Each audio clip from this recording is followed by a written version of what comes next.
çiçektir, gülümseyir güneşe. Bakı əziz şəhər, mehriban diyar, sinəmdə boyatıb oldum bəxtiyar. Sənləri keşkimin yarı var, sən mənim söhbətim, şərəfim, şöhrətim, tükənməz dövlətim, əzizimsən. Sən mənim söhbətim, şərəfim, şöhrətim, tükənməz dövlətim, əzizimsən, gözəl Bakı.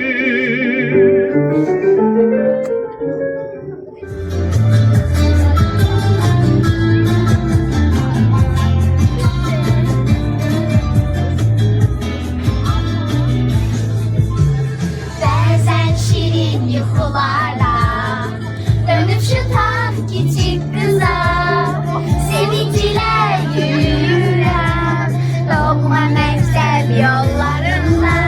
Bir vaxt sənin sözlərinə gizli-gizli gülərdim biz, deyəndə ki vaxt gələcək, o günləri anacaqsın.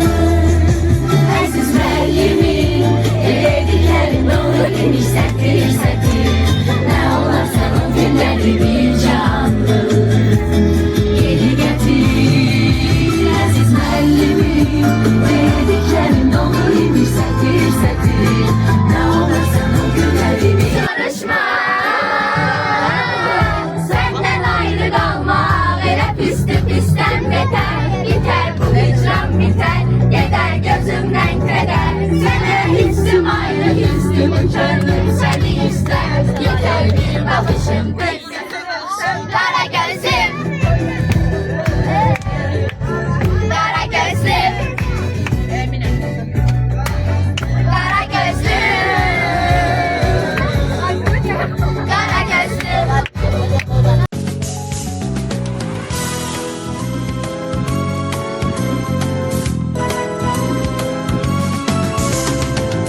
Her uşaq bir çiçektir, gülümseyir güneşe. Hər ana körpəsilə xoşbəxt olur həmişə. Dolsun gülüşlerine, koy yaxınlar uzaqlar. Dünyanın hər yerində xoşbəxt olsun uşaqlar. Dolsun gülüşlərinə, qoy yaxınlar uzaqlar. Dünyanın hər yerində xoşbəxt olsun uşaqlar. Xoşbəxt olsun uşaqlar.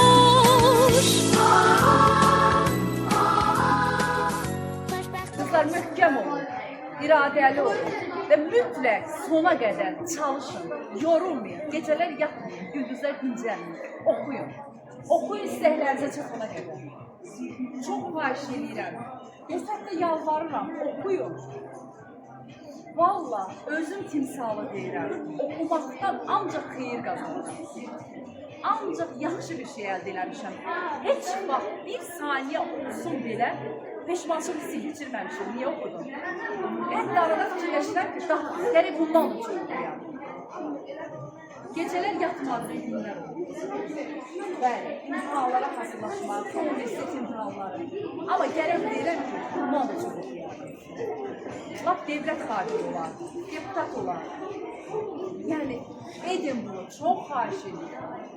Nə qədər ki, mənim yanımda bitirənə qədər əlimə gələn deyəcəm sizə, müəllimləriniz çox sağlaşın, əlimə gələn deyəcəm. Amma siz evə çatdınız, o marşetləri, telefonları atın bir qırağa, keç bura qızım.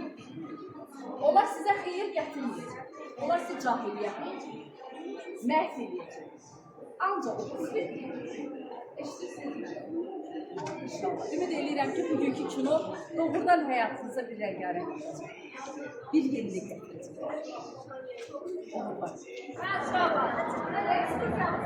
Necə